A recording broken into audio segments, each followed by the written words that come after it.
welcome to Andertons TV. My name is Jack Duxbury and he is... Maltese Falcon. AKA... Chris.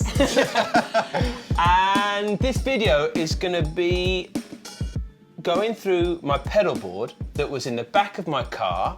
This is a synth you wanted to try out. Yeah. We understand Felix was saying some people were asking about doing some videos on the creative use of guitar pedals. This is the pedal board I use every day in the studio for my guitar business. We haven't plugged this in with the synth, so this video is going to be a bit of an exploration of each one of these pedals. I'm going to basically do what I think I do with guitar, and we plugged it in. Falcon's sounding great. Let's go. Okay, Falcone, just have a little bit of a jam on the grandmother and get a sound that you're kind of feeling, I reckon. All right, all right.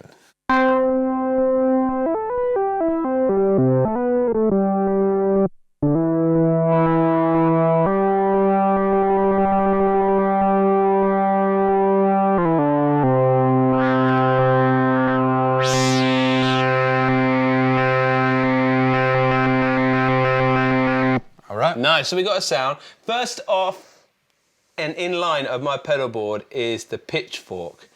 And we've got it on like a blend here, so we'll hear it when it starts playing.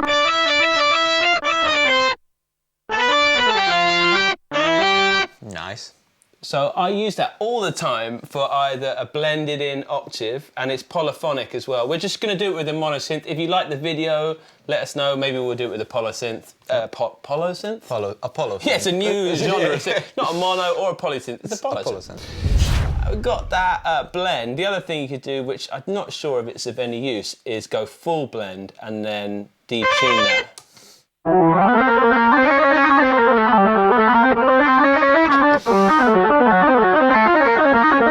But when we go down, if we go like an octave down, it might get a bit doomy.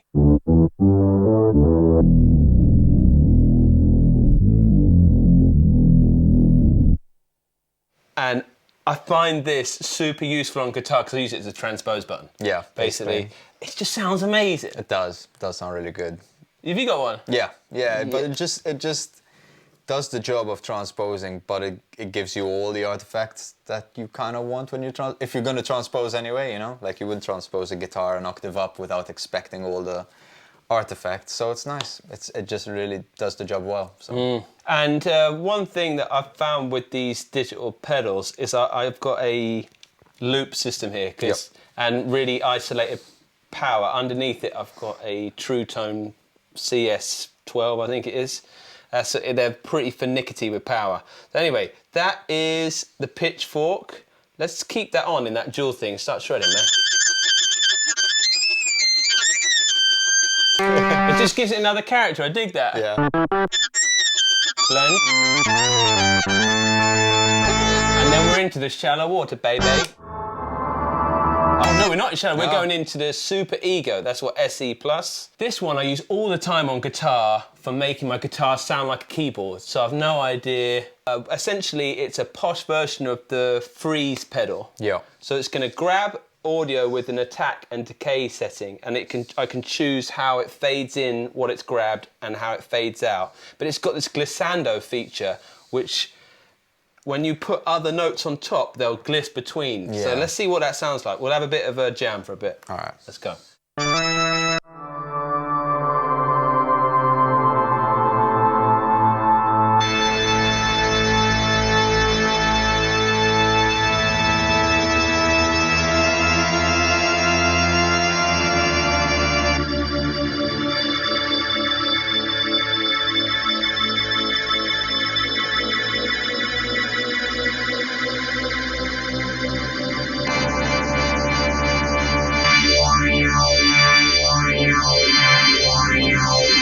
Now what you're hearing there is you can put an effect onto the wet signal. So there on the phaser, but normally I leave it on a filter and I filter it down. But I love the way it glisses. I think it'll come into its own when we can stereoize it a bit later in the chain. That's that one. And then we're on to the bad boy. I had a ton of drive pedals. Yeah. And I bought into this one because I personally feel I'm not missing out on having all those drive pedals I had before. This is the AUTOMATONE from Bliss. So let's start jamming. You'll hear it. It's a fuzz box. I'll shout what I'm doing. Go, brother.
Cool. So we went off on one there.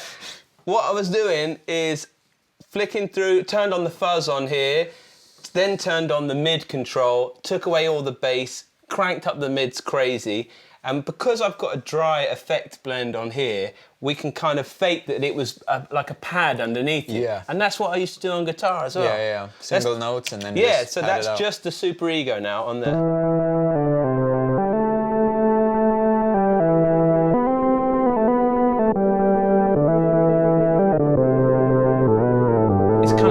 The remnants of what you were doing and making it feel a bit more polyphonic perhaps. Yeah. And then when I go back on here, let's listen to it in isolation.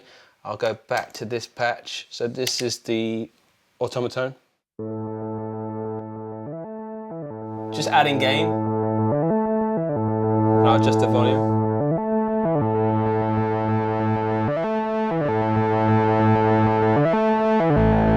EQ, no bass.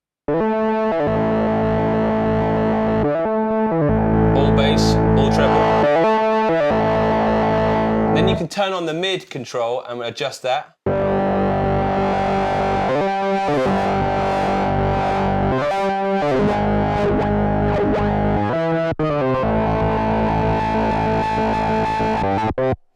Wow. And that's what I love about this. And in the studio, especially with a two-man thing, it's visual. Even if I'm working with an artist or someone else, they can go, oh, it's a bit trebly. I go, oh, there you go. Yeah. You just, even a kiddie can do it. And let's hear that fuzz. That's what the massive volume jump was. So we'll go back to that.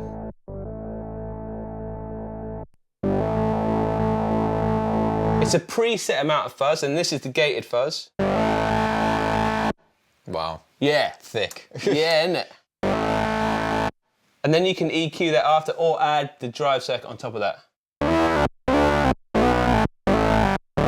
Woo.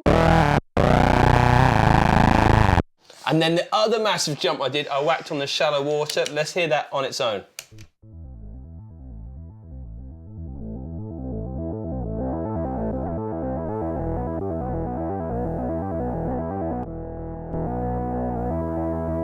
So I'm going to make this a bit extreme. Hold one note and let's hear what it's doing.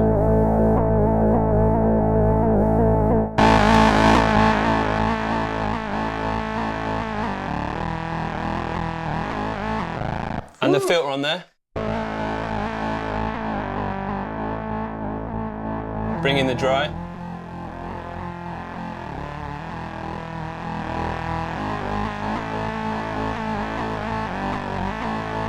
So that's cool.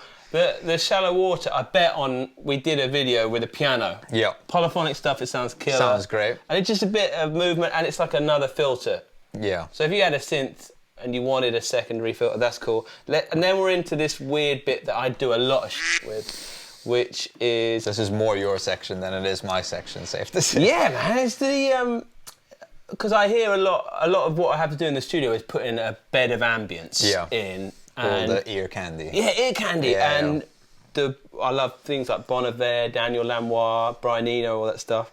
Now, these are both mono pedals. This is a Count to 5 from a company called Montreal Assembly. We don't sell this, but I'm interested to, I'll tell you what, they're basically one-trick ponies for me. This one, so we've got that sound. Let's do this pedal on its own. It's already pumping away. Kicking off, yeah. It's got a few modes. I'd say it's one of the more complex pedals I've ever had. Yeah.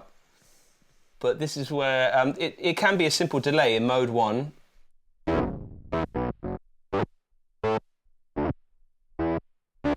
So it's good, and it's a bit weird. It says direction, so I can change the direction and the speed of the delay.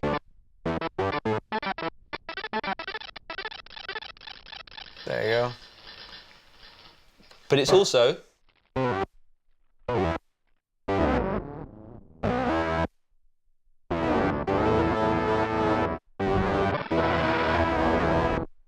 you hear how it's moving in fifths and octaves. You can actually quantize it to be different scales and how it's jumping. But the main bit I use it for is, okay, I've got a track, some strummy strum guitar, or a hip-hop thing or whatever. And when we go mode 3, this soft switch acts as a looper. So I would ask the Falcon to have a noodle in a key of his choosing. Let's go.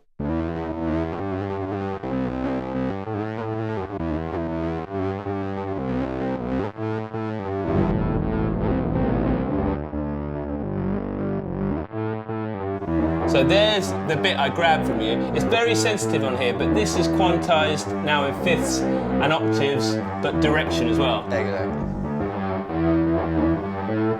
So you hit it reverse, and then I can go reverse or reverse down.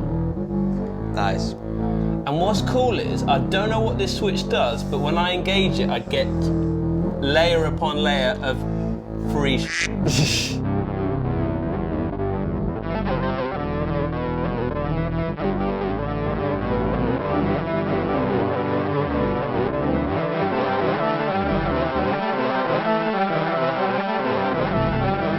So let's get something really sparse on there. I'll grab it. Have a play and I'll just grab something random. Okay.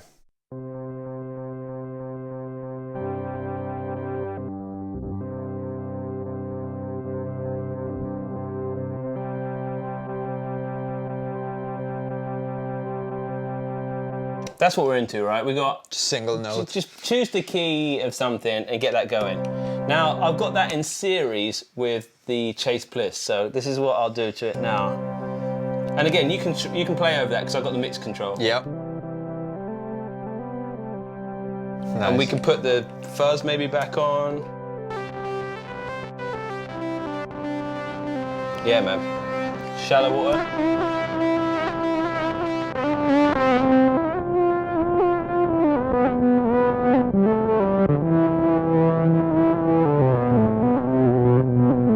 Yeah, man. Then I can bring in the mood to affect this loop.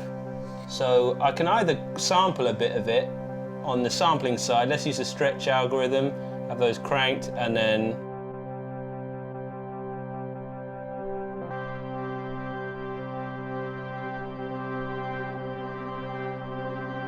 that's where I like to live. I normally just do a whole take of that, and then maybe something stereo. Again, we're all mono at the moment, we'll get stereo in a minute. And I can change that in octaves and fifths. Nice. Nice. And then it's got a great mono lo-fi. To me, I haven't been tempted by the big Chase Bliss reverb because I think it sounds like this when I crack this on.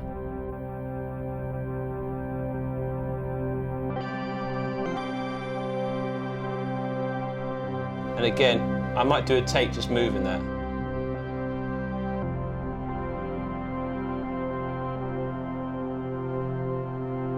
So we're in, and the other thing you can do is this slip mode, which I love.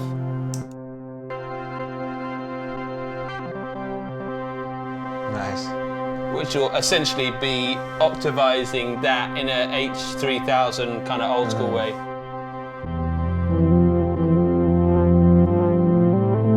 Yeah, man, go for it.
And then back, that's the dry sound.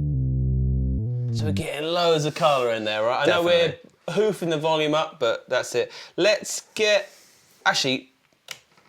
just whack this on. We've got the HX Stomp. I have gone for this recently for all my guitars because I believe the children are... No, this is... I feel like software synths I'm happy with. Yeah. But when I'm doing guitar things, even guitar rig, I know it's essentially like guitar rig in a box, but I like being able to flick through these patches. So let's have a play, and this is what I'll do on guitar. I'll just flick through these patches that I've made and listen to one that I think suits it or gets me a bit hyped. They'll be in stereo now, and you'll start hearing things open up. We'll do some effects in a minute. Have a shred, mate. Let's go.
So what I love is, even just playing, we can flick through these amps and see how they're changing it. Because with bass and anything that's synth, you're adding saturation anyway, right? All the time, so it's nice that...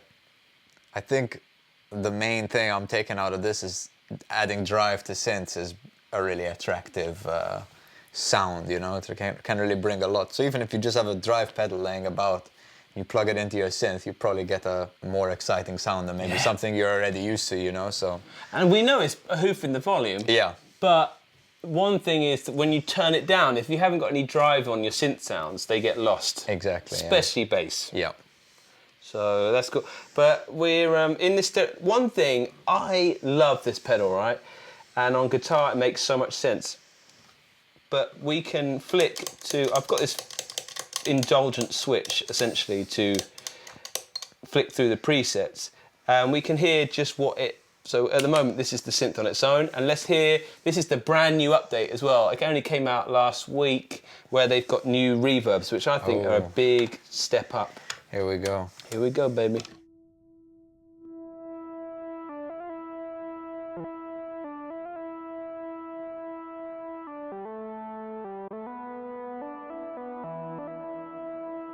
So this is the new hall reverb. I'll put a bit of drive on it again.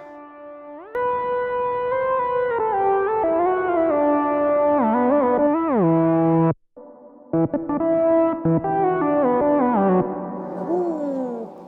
Huge jump up in quality, I'd say. That's the hall, this is the plate.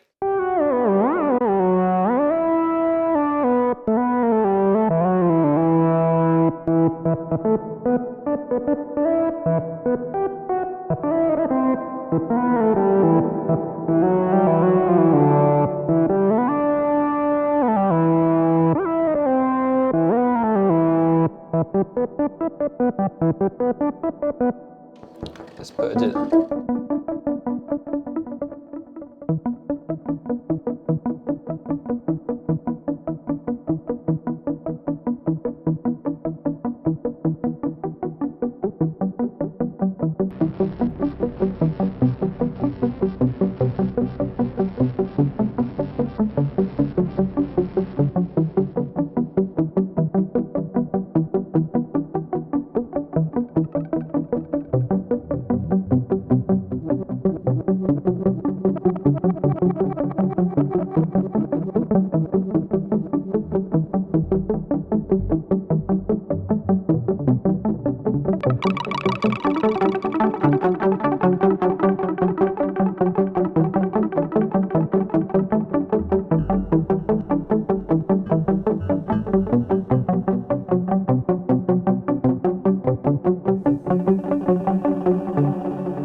Yeah,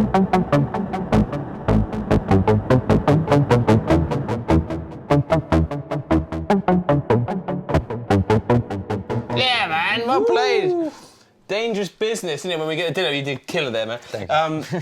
Yeah, and that's what I love, the tap tempo. It's important because not enough pedals have it. I mean, most pedals are. Yeah, and doing, You know.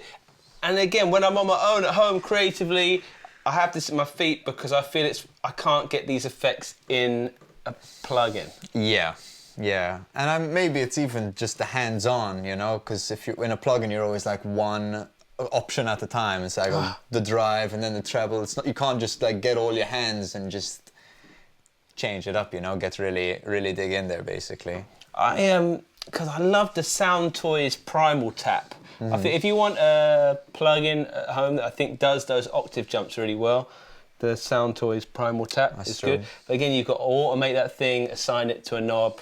Yeah. And these are horrendous. Anyway, that was nice to have a little jam. Should we just frickin' jam for a while, then go get some din-dins? Sounds like a plan. If you like what we're doing, consider subscribing. If you don't, we can learn from the hate. Give us a stat, Falcon, on the subscriber situation. We have about 78%, which I believe is like 200,000 something people who are not subscribed to the channel, who watch our videos. How dare you? I'll send the Falcon round and he'll sort you out with some freaking delay chops. Thanks so much for hanging out. So I got that, and then I can